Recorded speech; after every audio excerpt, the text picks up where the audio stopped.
বিভিন্ন দেবদেবী মূর্তি সব রাখা আছে। উপরে যাওয়ার আরো জায়গা আছে।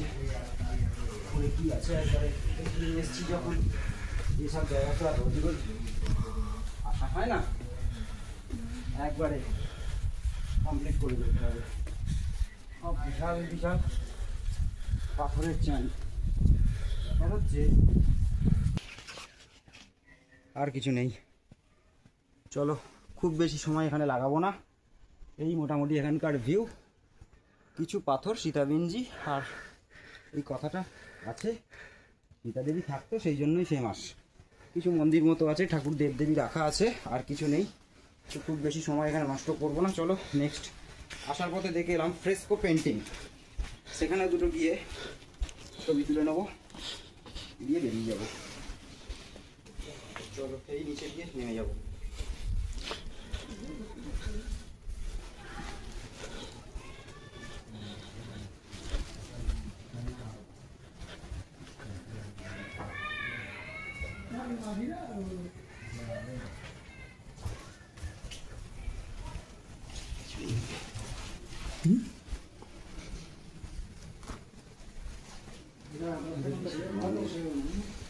জিনিস দেখুন,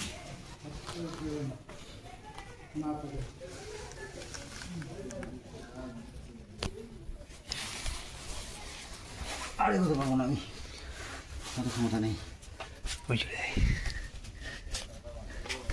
এই গুহার ভেতরে শিবজিৎ যাচ্ছে, আমি আর ক্ষমতায় তুলতে পারছি না। ওখানে সব দেবদেবীর মূর্তিগুলো রাখা রয়েছে। এই হচ্ছে দেখার জিনিস এখানে। সুন্দর ঠান্ডা জায়গা কিন্তু, হ্যাঁ দারুণ ঠান্ডা জায়গাটা। এখানে তাপ পৌঁছাবে কীভাবে? এখানে তাপ পৌঁছাবে কীভাবে এত মোটা এত বড় পাথরে? সে যায় এখানে সময় নিয়ে ভালো জায়গা। আমার মতো বেরিয়েছি এখান থেকে, একটা সময় গাড়ি স্টার্ট দিলেও ঢুকে যাবো ঠিকঠাক মোটামুটি।